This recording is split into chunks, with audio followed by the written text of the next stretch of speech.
Ladies and gentlemen, folks, welcome here to another episode of the Soul Sessions. And we have, well, a legendary guest here with us. Not only is the owner of the most educated feet in professional wrestling, he is a former two-time NXT Tag Team Champion, former two-time IWGP Junior Tag Team Champion, as well as a former two-time Ring of Honor, three-time Ring of Honor Tag Team Champion, as well as a television champion. Yes. Bobby Fish, welcome to the show, pal. Thank you, sir. You've done your homework. I appreciate the sentiment for sure. Well, obviously, a man of your stature with all those awards, you've got to be represented correctly. Well, hey, Bobby, before we get into proper wrestling, I want to get into your initial kickboxing career because you had a wee amateur career before wrestling. I You know, did. how was that? What was that kind of introduction for you? Was it just something as a hobby as a youngin, or was it just something you picked up along the way? Definitely as a youngin, I started Taekwondo when I was 8. Oh, My parents didn't know much about martial arts, but like I was into Bruce Lee and anything that was a ninja at the time. You know, so I think for Halloween, maybe 5 years in a row, I was a ninja. So my parents, they signed me up. It was Taekwondo, which is Korean, but my parents didn't really know the difference, and I don't think I knew at the time either. I knew there were belts and a gi, and they were teaching me how to throw kicks. So I've been a martial artist since then, and the kickboxing. Um, I started dabbling a bit in it as a teenager.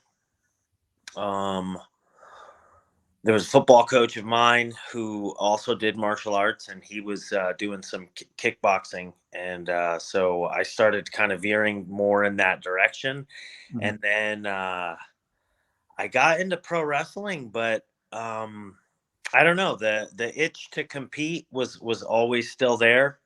So I signed up for an amateur fight. I thought, what the hell, and it went well. And so then I did a few more amateur fights, and yeah, I mean, I kind of love it, to be honest. Exactly. If you love something, you really got to go for it. And you've done well for yourself, pursuing your passion. But for kickboxing to wrestling, what kind of training difference did you find? Was it sort of the same kind of training regimen, or did you have to adapt for wrestling? Oh God, no, not even close. Like, yeah, totally different. Pro wrestling is its own animal. It's really unique, only to itself. I'd say there's a little bit of similarity when it comes to like taking bumps to judo preparation. Oh, In judo, you learn how to absorb falling and how to roll out of things. And I don't know. I guess that would be the closest thing. But from any sort of striking martial art and pro wrestling, totally different. Although I find that in my experience, once you had a certain basis of your pro wrestling, it was up to you to add your flavor, add, what makes you unique. And so for me, it was definitely martial arts. And I was trying to find ways to incorporate my martial arts into my pro wrestling, which others do as well to varying degrees. And I found that like Muay Thai translates very well to pro wrestling. mhm. There's quite a few aspects of it that and you figure it out as you go, because there's certain things that are, we'll call it a little too legitimate at times. And there's a way to do things well, and then there's a way to do them not so well. So, Of course, absolutely as well. yeah. We've had many guests on before, and they talked about their training. Some people from the Nightmare Factory of Cody Rhodes and QT Marshall about how they adapt to their role. And obviously, with your training of kickboxing, you've adapted to the striker kind of role. People Yeah. finding the high flying role as well. It must have been just easy to adapt for that sort of role. Was there any other kind of styles of wrestling you always wanted to learn or try? Um, I mean, I always kind of gravitated towards the guys that were pretty technical. Mhm. I enjoyed that sort of thing about pro wrestling as a kid, and then obviously as I was getting into it, that was kind of the flavor I wanted to add, as well as the martial arts. Those were the people that tended to inspire me, and at the time you had, I was a big Great Muta fan, obviously. So he was a huge inspiration, but also like the Dynamite Kid. He was on the smaller side, and I'm not the hugest guy in the world. So, and he did things with such impact and such. Everything was real. Everything Mm-hmm. felt real. I'll bring up like the Radicals. They were another group of performers who just tended to be very believable to me, and that's what I wanted to be, was believable. No, of course, absolutely. In the world of professional wrestling, believable is the best way to connect with the audience because it really builds that strong connection. If they Yeah. can believe in the performer and build that connection, you're a Yeah. star.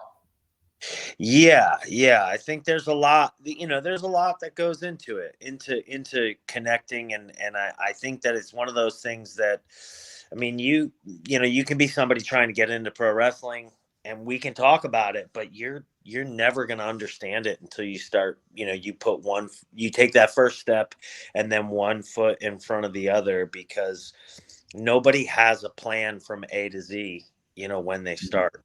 You have maybe A to B, and then from B you find C, and C to D, and so on and so forth.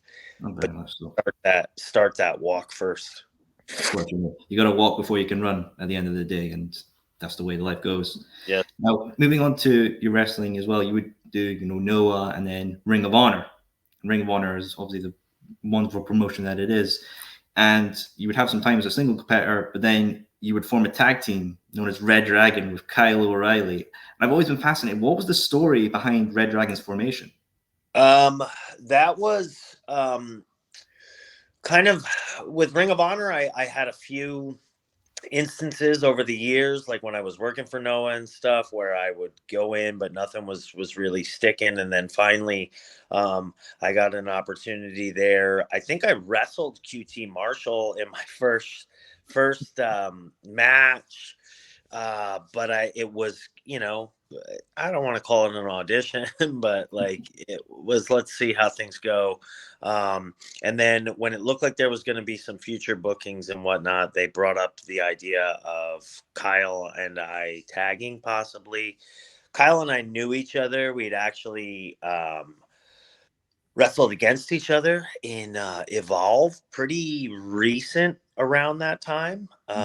So we were definitely familiar. They were breaking him away from Davey Richards, which was the first time that they had been doing that.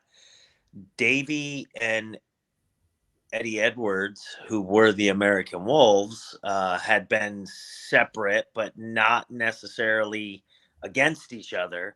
And this was kind of a way for them to need each other again. Mm-hmm. So Kyle was turning on Davey. I was a bit of that influence. Kyle and I would become kind of a thing, and forced Davey to have to, recruit Eddie, and the American Wolves are reformed. And it really actually was a brilliant storyline. That was Delirious. That was Hunter. And it made a lot of sense, and it kicked off. It brought them back together, which was what they were trying to accomplish, and it kicked off this direction for mine and Kyle's career that I don't think either one of us really saw coming. Yeah, I mean, you've done well for yourself. Obviously, we mentioned before, 3-time Ring of Honor Tag Team Champions, and your first tag team title win would come at Ring of Honor 11th anniversary against the Briscoes. Talk about that moment of you and Kyle holding the tag team titles over a win over a great legendary team as the Briscoes. Yeah, I mean, I feel like Mark and Jay, they are Ring of Honor. I was trained by Tony DeVito, who worked for Ring of Honor in the early days, and so I would travel to shows with him when I was starting to learn how to wrestle. But and at that time, if you asked me, I would have said like, yeah, I'm ready, but I wasn't, looking back. But that was my first introduction to seeing Mark and Jay, and they were young, probably teenagers at the time, 18, 19. So, I don't know. But they just kind of stood the test of time, and they were the stalwarts of that company. So to come in, we kicked off in fine fashion with the thing with Davey and Eddie, and had some great matches. But you almost can't pass through and collect the toll in Ring of Honor as a tag team until you face the Briscoes. So to not only face them, but to win our first tag team title from them, they did us such an immense favor. Even if we sucked, I think people would have paid a little bit of attention just based on that alone. Yeah, of course, my friend. Of course. Sadly, we lost Jay, obviously, to his tragic accident. And I was just wonder if you would love to share a special moment you have of Jay Briscoe. Jay was just, he was, and it's been said, but I can't help but repeat it. Like, he was just real. I mean, he was real. What you saw was what you got. And in wrestling, you spend a lot of time with the same people for periods of time. Like when we worked in Ring of Honor, we saw those guys weekly. And then you move on to something, and then you don't see these people for a really long time. And that was exactly what happened with us and the Briscoes. But most recently, it was when I was working for AEW that I got to see Mark and Jay again. And, it's like this with old friends. A lot of times you kind of just pick up as if nothing's ever been different. And that's truly what it was. We spent most of our conversations catching up about family. And I have to say, the real tragedy of it all is obviously the loss of Jay, especially for his family, and then on a very secondary, if not tertiary, I don't even know where it would fall in the hierarchy of things, because pro wrestling is truly inconsequential. And it's, I love this business. Jay Briscoe loved this business. However, the things that I mentioned a minute ago are what really are really important. But if I can be trivial for a moment, if I'm allowed to be that, watching some of the tributes and whatnot that have come out of Jay, or Jay and Mark together, you just lose track of how, pardon my language, but fucking good he was at this. He was truly, if people were not fans of pro wrestling and that's the fake stuff or whatever, like, show them a Briscoes match, and then I kind of dare you to see, like, try to find the daylight, because it's not there, and having been in there with them, I can say, it was, it was a fight, but a fight the best ways that it could be. Of course, yeah. No, he's a true loss for the whole wrestling world. And we saw the lovely tribute on Dynamite with his brother Mark facing Jay Lethal.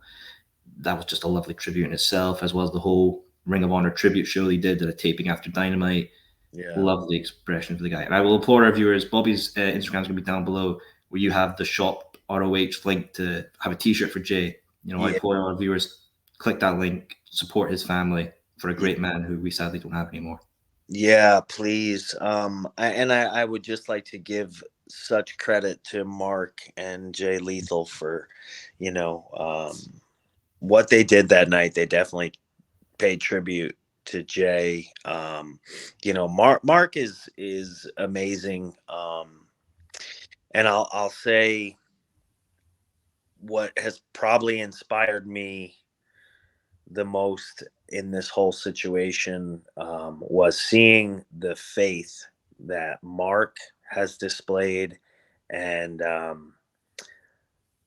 their father, Papa Briscoe, like seeing the faith that exists for them both. And I know Jay's faith was similar. Like it's truly been inspiring. Yeah, absolutely as well. I mean, Mark, all kudos to the man. I mean, losing his brother, then on his brother's birthday, coming out and performing for the fans, that just shows that the Briscoes, they are fucking wrestling. They love and breathe this business. Yeah, and like I said, I what really was something that I knew about Mark and Jay is I knew that they were men of faith, but I did not see the conviction that you see when a man's metal is tested, like you see the true fabric of that person. And this scenario certainly tested Mark, tested his father, and what I saw them do was walk out their faith, which a lot of people can talk about things, but very few talk about it and then walk it out. And to watch that family walk it out the way they were, just like I said, inspiring. Absolutely. We could all learn great things from the Briscoes as better people and ways to, challenge ourselves and better ourselves. I always implore everyone, check out the Briscoes, and all kudos to Mark, and I hope he's doing well.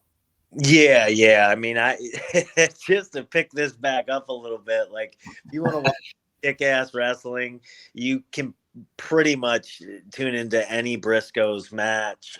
But I don't know. I mean, there was one that we did. I saw recently on a Ring of Honor forum, or somebody sent to me, and it just reminded me of how goddamn good they are. And they truly, Jay Briscoe, Mark Briscoe, they're meant to do this. They were meant to do this. Absolutely, Bobby. Now, moving on from Ring of Honor as well, you would also win the television title as well. For a singles guy as well, what did that mean for you winning the television title? It was it was a big thing, big moment, because we had, they had split Kyle and I.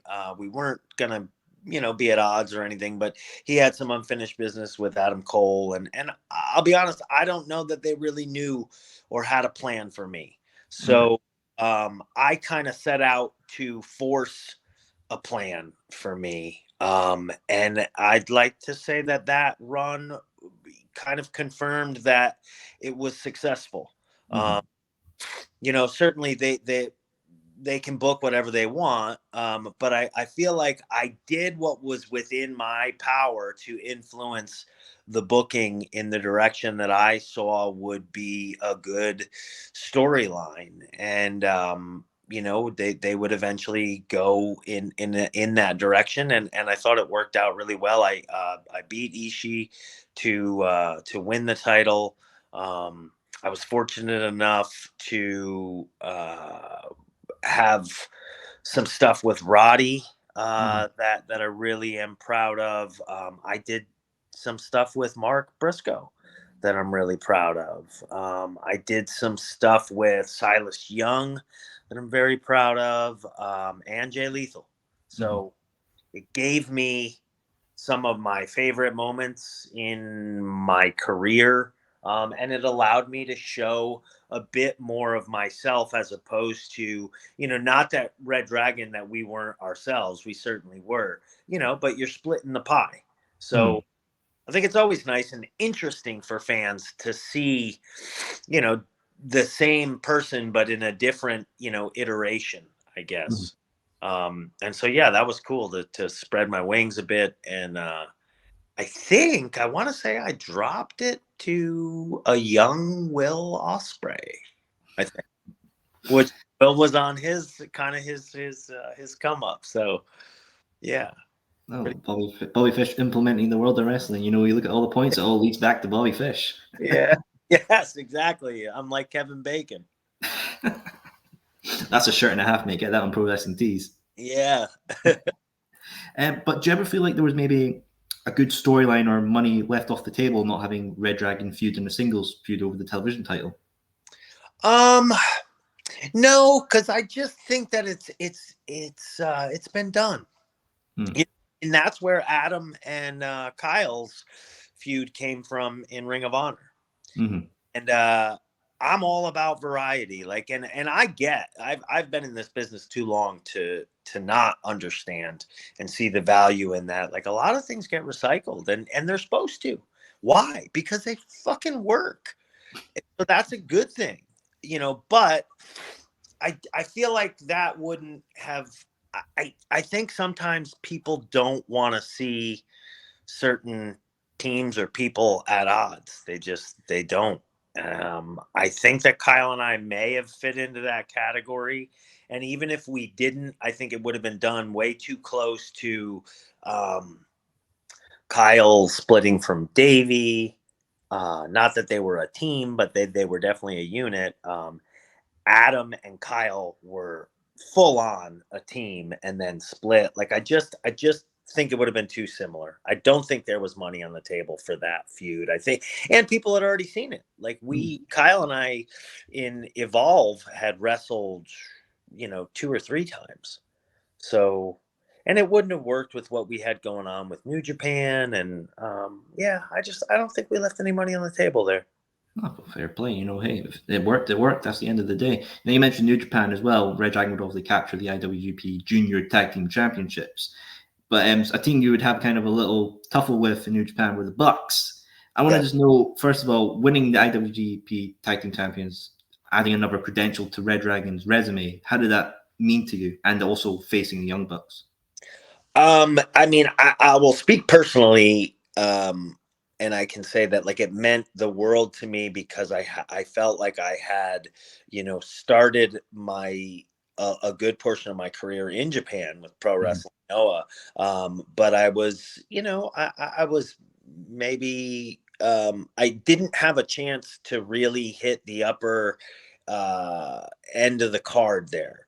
And so come back to New Japan, come back to Japan, period, but with a company that was going to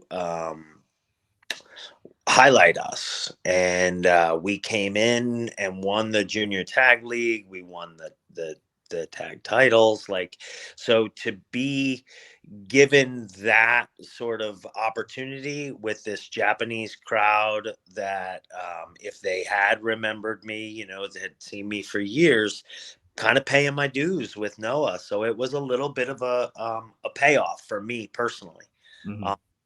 I know for Kyle, like, that was Japan was definitely something that a box that he wanted to check, and this was his opportunity to do it.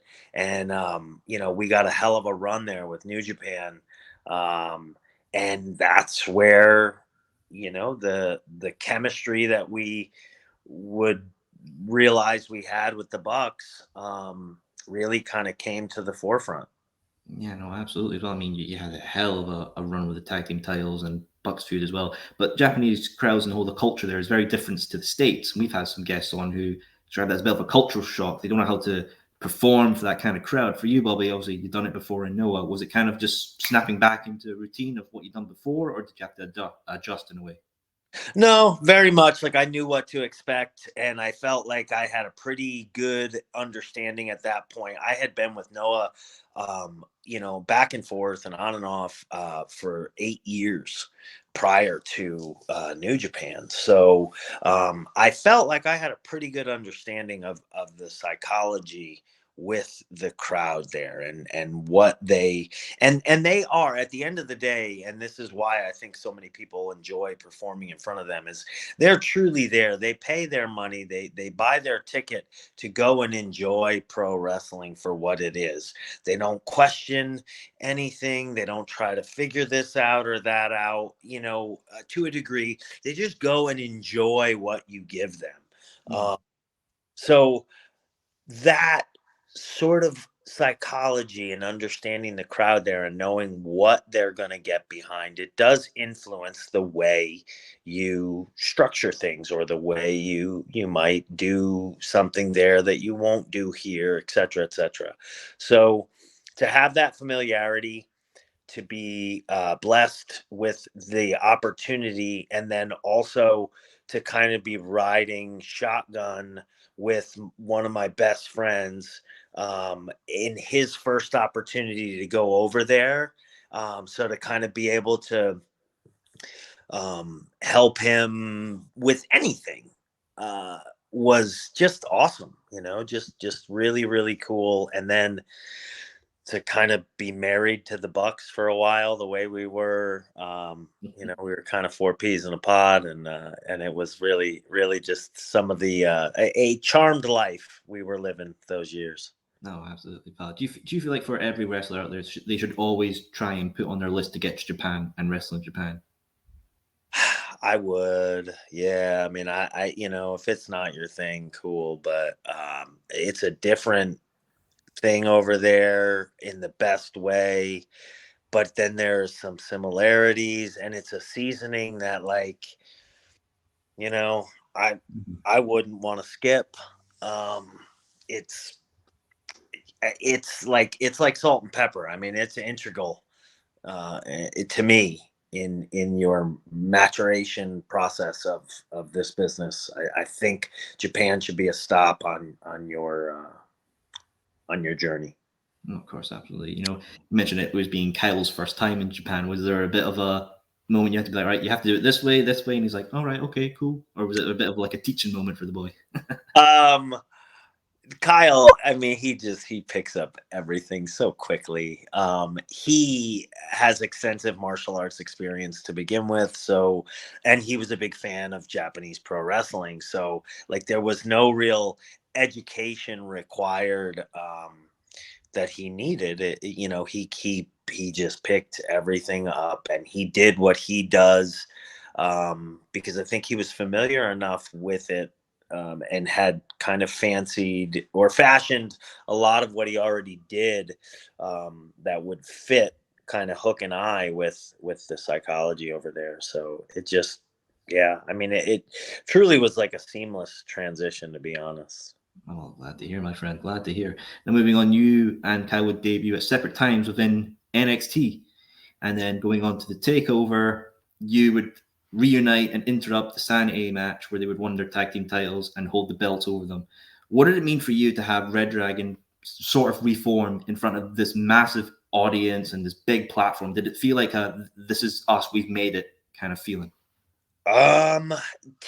Yeah, to a degree. I don't think you could, because I was pretty content with the run we had in New Japan, and not content. I always want more, and what's the next thing, and that's what the next thing would become. But to be honest, it wasn't on my radar at first. It kind of wasn't. I was thinking like, okay, well, I was pretty sure Adam and Kyle were headed that direction. For me, I was looking more the direction of New Japan, where I would probably still split time, but I would do more time with New Japan and less time in the States. And then that became more of an opportunity. So to then put that back on my radar and then accept, like, okay, I could be going to WWE, which was kind of a place that I was at peace with maybe not ever going, because that seemed to be the direction. So to be able to debut, we had an idea that they were going to put Kyle and I together because of the tag team, but had no idea that they would link the three of us together. So when that started to kind of play itself out, I was truly waiting for the other shoe to drop. Like, okay, this is a rib. Like this, some joking with us. So to step onto a takeover, I mean, those takeovers were electric at that time. Like, I'll just say the window of time that NXT was, like, there are no doubt. You almost can't even argue it. Like NXT was the hottest thing in wrestling at that point. Like you couldn't top a takeover, and I didn't know that. But going there to that first takeover in Brooklyn, yeah, I mean, I experienced it for the first time, and it was all those things that I'm saying it is, and yeah, it felt. I mean, to stand in that ring, to we jumped Sanity, and Kyle and I are waiting in the back, and we're we're looking at each other. We're kind of crouched down. And we're like, it's just one of those moments that crystallizes. You could probably, if you could bottle it and sell it, you'd be a millionaire. But I remember him and I, like, just he was in front of me, I was behind him, and we're kind of down, and we're waiting to get our cue, and then it just it kicks into 100 miles an hour. We're running through the crowd, and we know what we're there to do, and we jump in, and we kick the shit out of Sanity. And it was electric. And then to look out and see all of the accoutrement that comes along with WWE, not to mention the, whatever, 16,000 or 20,000 people in the Barclays Center, whatever it was that night. Yeah. And then you see yourself, you're standing in the ring, and you see yourself on the Tron, and and it's surreal as hell. It is, it's awesome. It's a one in a million experience. You're just looking up and it's like, oh fuck, that's me in the middle of this big ass arena with all these motherfuckers here. It's like, oh shit, well, okay, let's go. yeah, it's pretty sick. Yeah, of course, and obviously in the main event of that takeover, Drew McIntyre would win his NXT title. Used to be on the rate pin, and then Adam Cole bumps in, kicks him. You kick the shit out of Drew. All three of you there, and the crowd are losing their fucking minds. Yeah. Did you really feel like obviously it would be the start to Undisputed Era? Did you feel like, yeah, we're hitting fucking gold here? I think I did. I think in retrospect, I think once you looked back at the reaction we got that night, like when we went up the ramp and he did, Adam did his Adam Cole baby thing, and the way that, like, the whole building was there for it, it was like, wow, we really struck a chord. Like, we're giving them something they want to see. And now, previous to that, when Kyle and I were waiting to go out, you have your fears bubble to the surface. They just do. Your insecurities are there, and it's like, well, what if they don't have a clue who we are?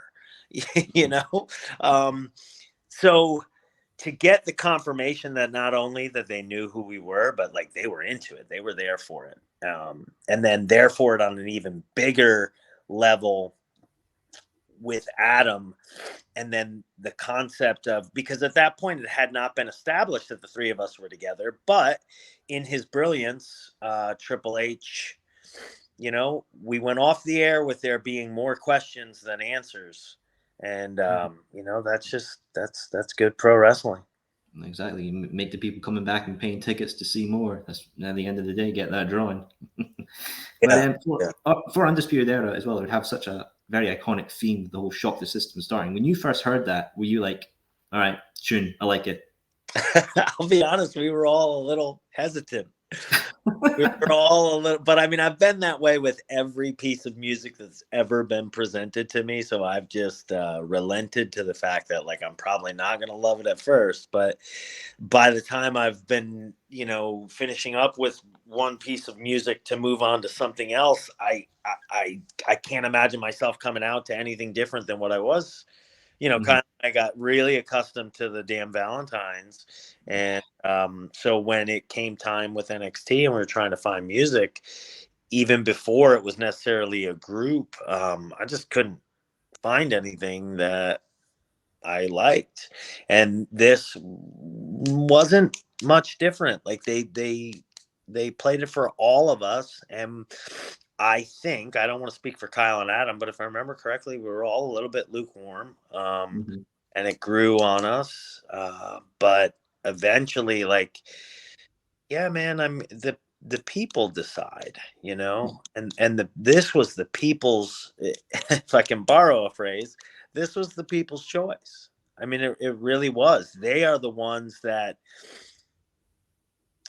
started to memorize, the opening chord, and were, it's the same thing with like Seth Rollins now, the way they go along. Like, it truly, it's something that the people decide, and you can try to manufacture it as much as you want behind the scenes. But there's a certain element to it that is just, you can influence it, but you can't actually make the final decision. Yeah, of course, I hear you there, my friend. But obviously, the Funny Valentine's Dance Away song is so iconic with yourself and Kyle. Would you have ever liked to have had that song in your run at WWE, or were you very like, obviously retrospective now, the whole Undisputed Era theme is iconic in itself, but would you have ever loved the Dance Away theme by Funny Valentine?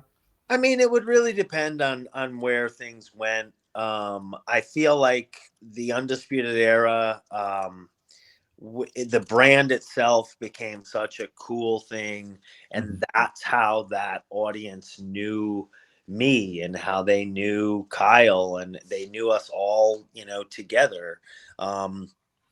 So I think the damn Valentines and the ReDragon stuff, I prefer it almost where it is. Like, so you see this group, and for some reason, like, you're drawn to it, and then you go and try to check out, learn more about them. I think it's a cool little, I don't know, for lack of a better term, like a cool little Easter egg for somebody to be able to go and see, like, oh shit, well, they were a tag team, and they had this run in New Japan. And I think it's kind of like, for me as a kid, I was a big Dynamite Kid fan, but I had no idea that he had this whole other career in Japan.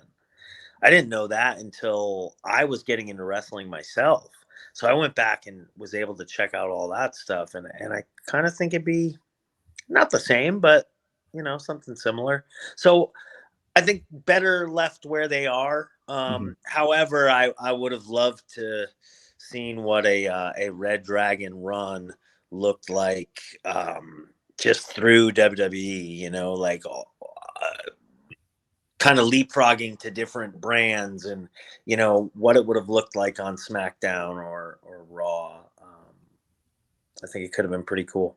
Nah, hey, I would have loved to see that as well. I mean, would have been an absolute banger in my appreciation of fact. But obviously, Undisputed Era will then form up, and then there's big brawls and everything, and you would then have the first ever War Games match. Yeah. War Games is a fucking thing in itself. I mean, those two steel cages, Jesus Christ, man. When you were like told, like, hey, you guys, Sanity, Roderick, and AOP are going to be in this War Game match, were you just like, all right, cool, we'll challenge it, or you were like, fuck? I grew up loving the NWA years, the Crockett years, before WCW would become what it would become, that most people know. I was a WWF fan for as long as I can remember, but there was something different and gritty about the NWA and the more Southern type wrestling, whatever. And I was there for it. I was a big fan of it. The War Games, I had those on VHS, and I wore those friggin' tapes out.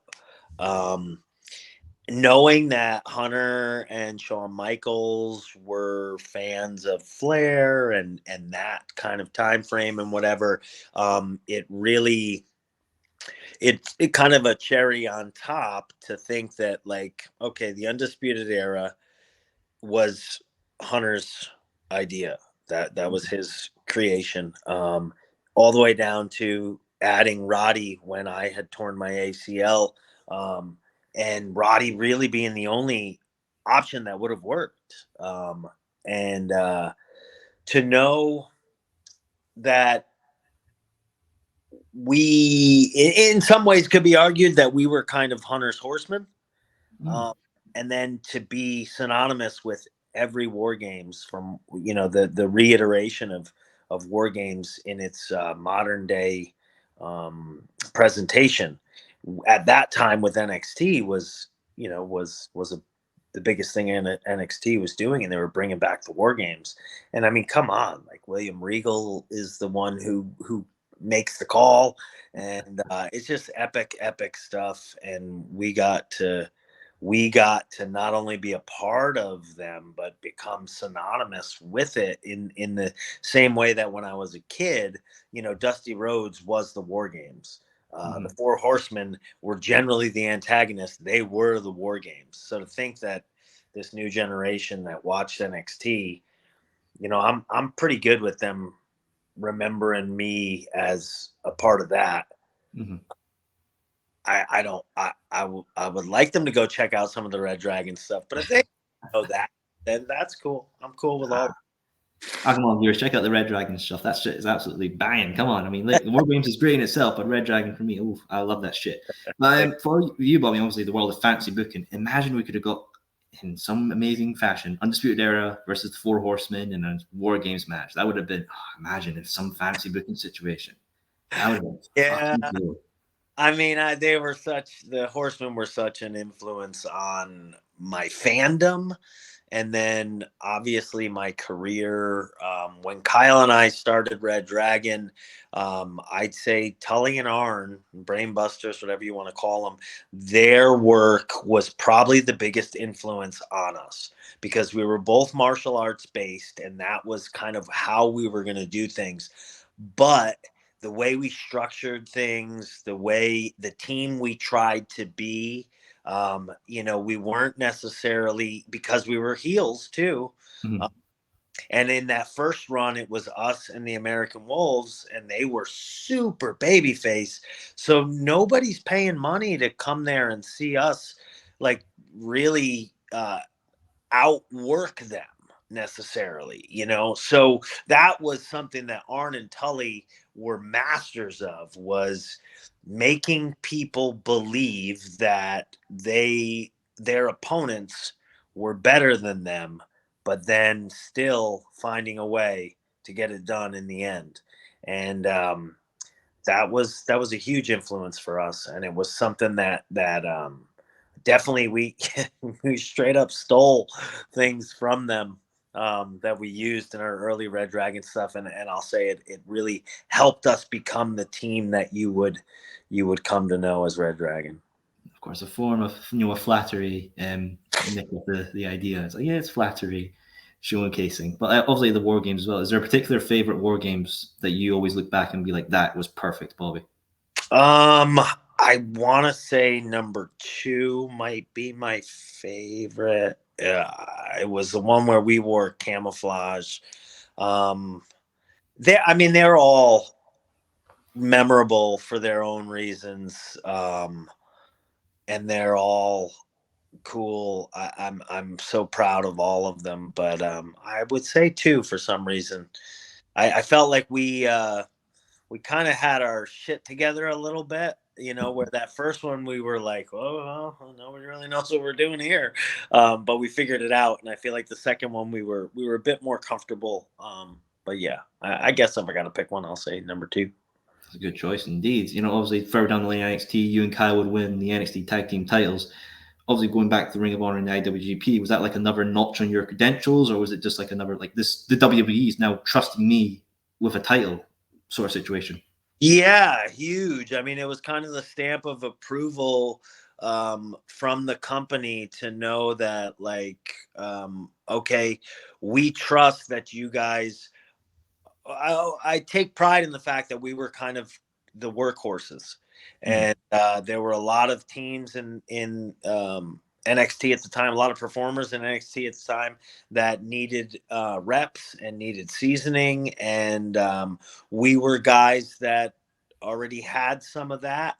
By no means perfect, but definitely had some reps under our belt. So to be trusted in that role and to go out and be able to have some of the time that we had there in that way is incredible. And to know that the people that were making decisions trusted Kyle and myself, trusted Roddy and Adam to go out and not only be good enough to entertain, but also handle the business, and do the business that needed to be done to help those around us and those working with us to also get over, because it's it requires all pieces. Of course, absolutely. It's all a big puzzle. The puzzle doesn't work if all the pieces don't fit together. Is there a particular favorite tag team match of yours within NXT that you always look back off with pride? I really loved the match we did with AOP. I think it was Philadelphia. It was a takeover. We were the first match. I believe we kicked off the pay-per-view, and I'm really proud of that one for numerous reasons. But one of which was it kind of felt like um, the Road Warriors, you know. And then Paul Ellering's standing on the outside again. Another just surreal sort of moment in my career, because the LOD, the Road Warriors, whatever you want to call them, they were my brother's favorite tag team. I had an older brother growing up, so they and how was I not enamored by them too? I mean, they were a spectacle, but for us to be kind of in that Tully and Arn position with this monster tag team. Yeah, I mean the correlation of those things is pretty evident, and so for me that'll always be that in my career. That was my chance as a to be a kid again and go out, and I got the opportunity to be Tully or Arn, and with my best friend and get beat up by these two monsters. Always a child at heart. Always a child at heart in the ring, having a good old time. Yeah. But obviously, you mentioned being so trusted with NXT. Adam would hold the NXT title, Roderick the North American, you and Kyle tag team. You essentially both, all you guys were NXT. They like to say we are NXT, but I would always like to say you guys are NXT. For you guys representing the whole NXT brand with all the main titles, what did that mean to you? We felt like more than anything, I felt like it was a stamp of approval and trust that came from Hunter and Shawn Michaels, period.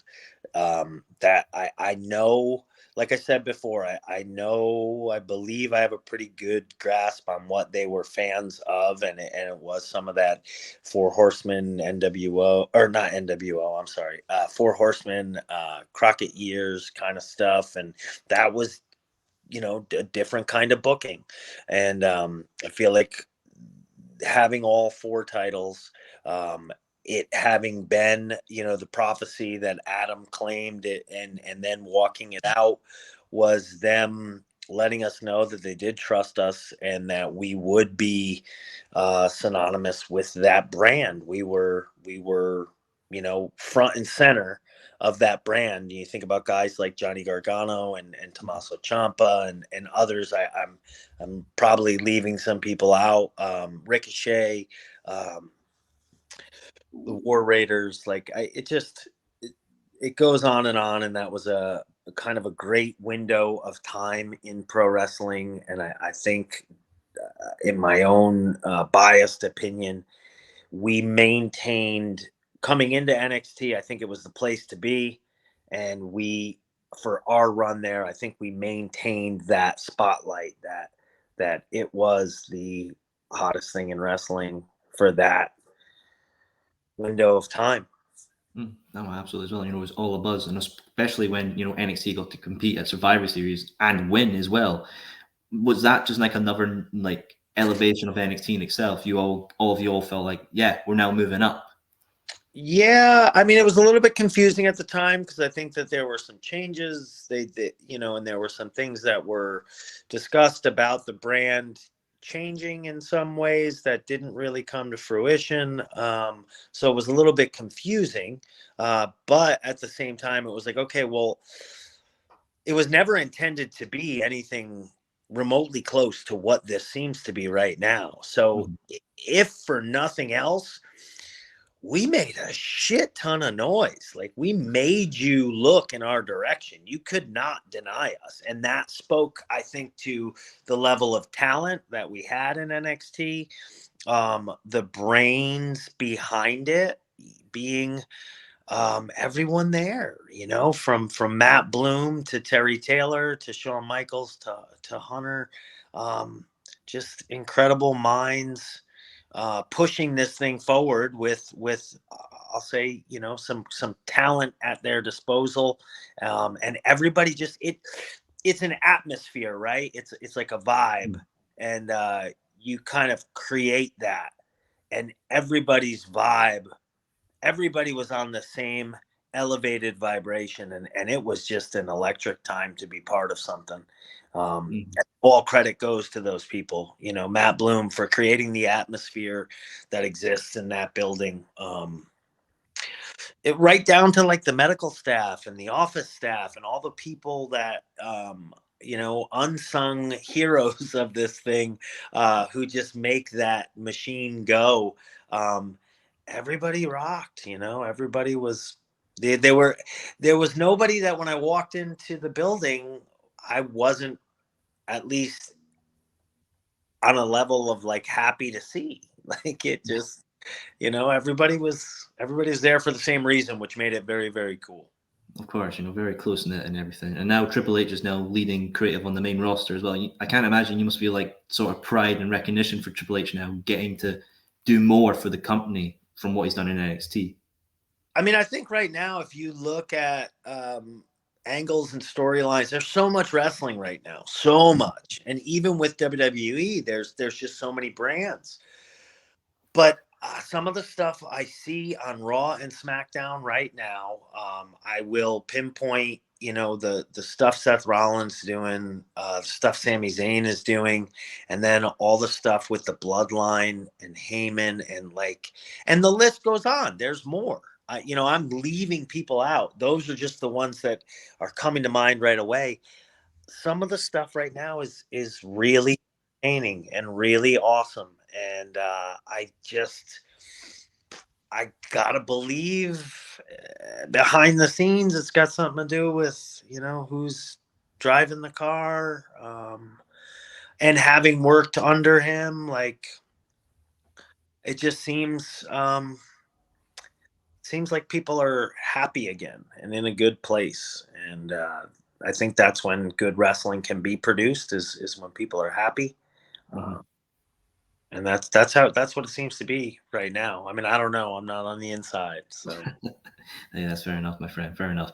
Now, obviously, later down the line, Undisputed Era will all break up. You'll go your own separate ways. Then eventually, you'll all leave NXT, and you be the first, Bobby, to go to AEW. What was that kind of decision for yourself? Was it just this is the next place to go, or what happened there?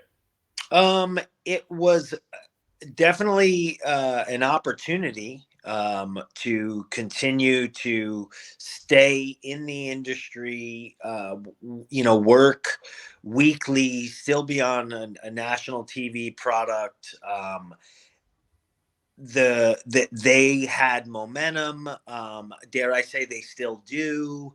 Tony Khan, who I didn't know at the time, but from every opinion I had gotten on him, was like a good person to work for, and somebody who, like most people, liked their boss when they worked for him. So every indication was like, yeah, go there. Plus the Bucks, that was still at a time when the Bucks, that was kind of their place. I needed a job. You're gonna investigate those things, and it made sense. It made total sense to go. Adam was there. Adam was happy. I saw Adam on TV, his debut and stuff, and I could see, knowing him the way I know him, like, he wasn't faking it. He wasn't bullshitting. Like, he was happy, and I could see that. So, of course, you see one of your closest friends really happy in the industry, in this place, and if there's an opportunity for you to go, you're gonna want to see what that's about. Yeah, of course, pal, absolutely. And then obviously Kyle would join as well, and all three of you would be back in the ring again, and the Chowder crowned undisputed.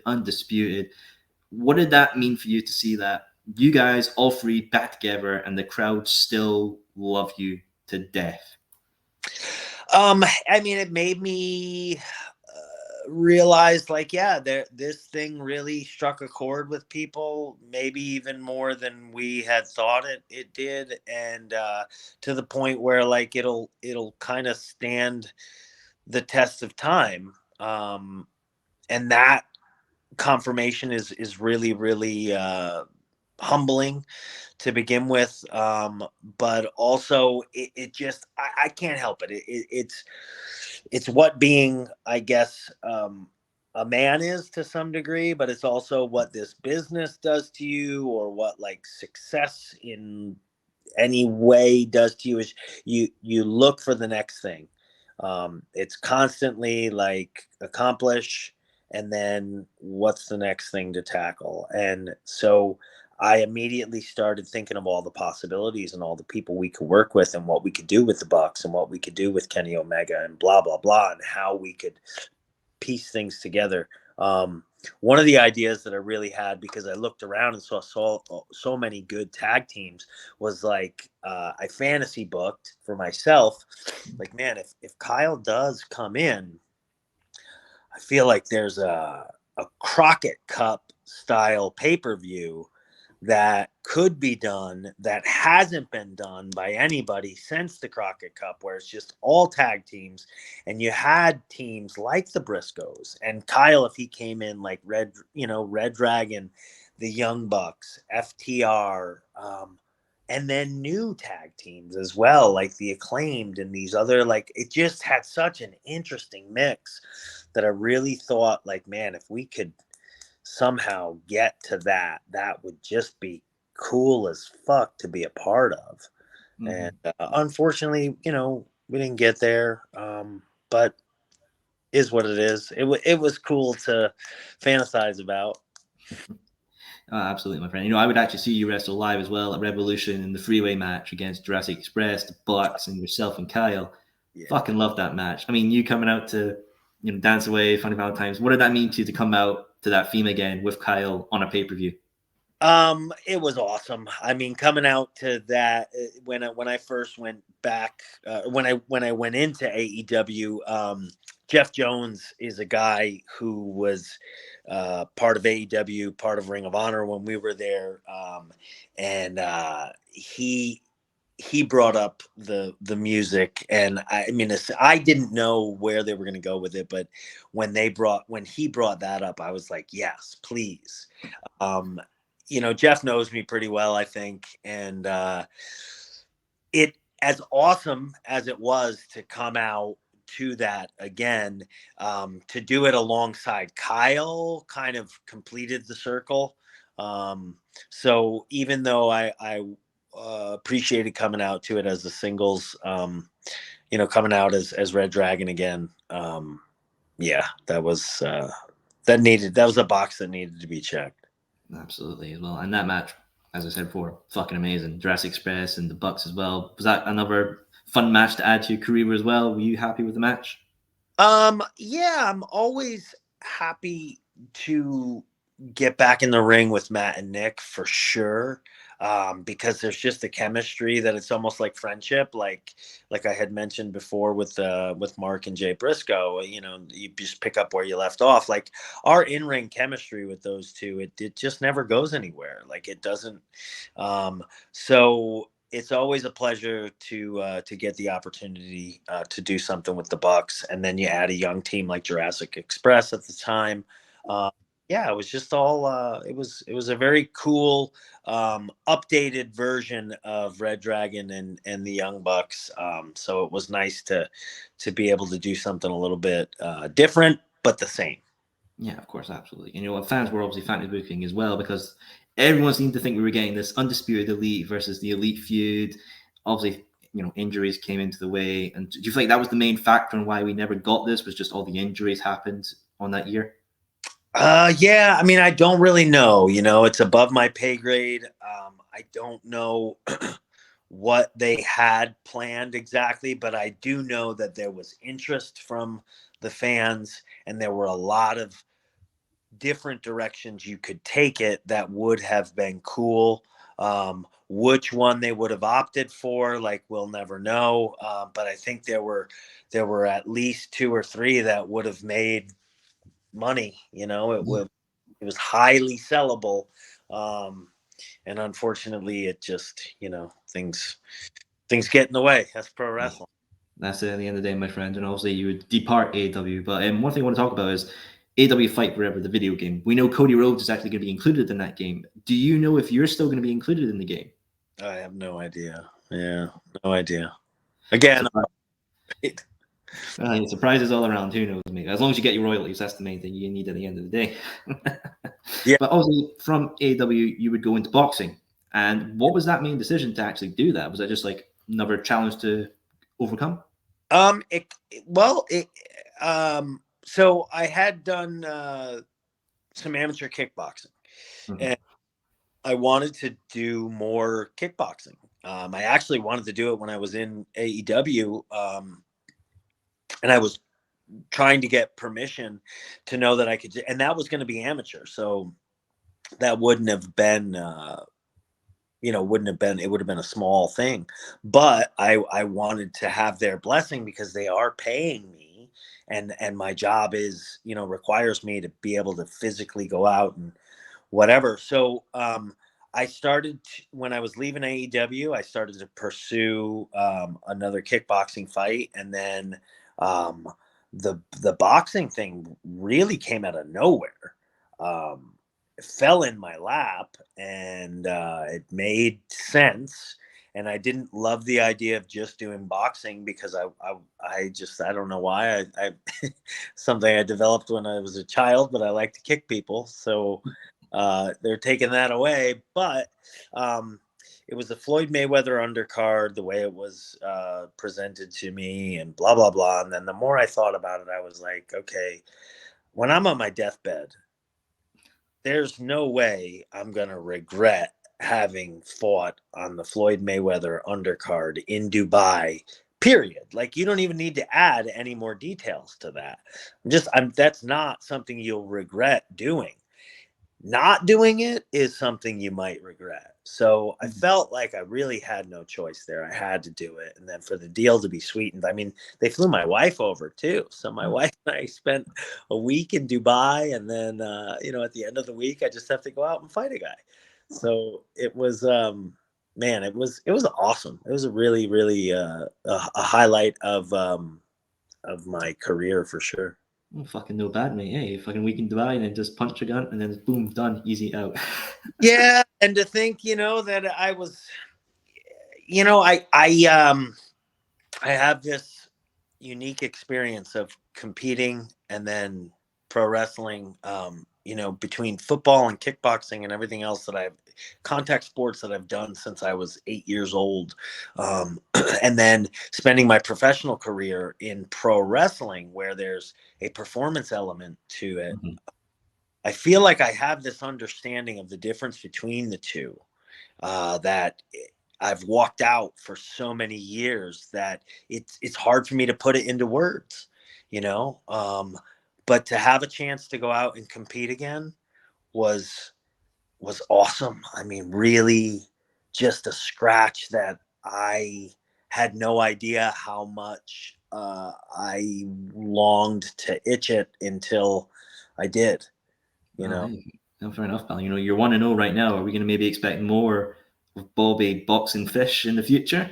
I mean, that was the plan originally. So it was a 2-fight deal, but I don't know what exactly is going on with the company, Global Titans. I'm not sure. So I'm kind of in the dark, just like everybody else. But I know, like, on paper, there is a second fight.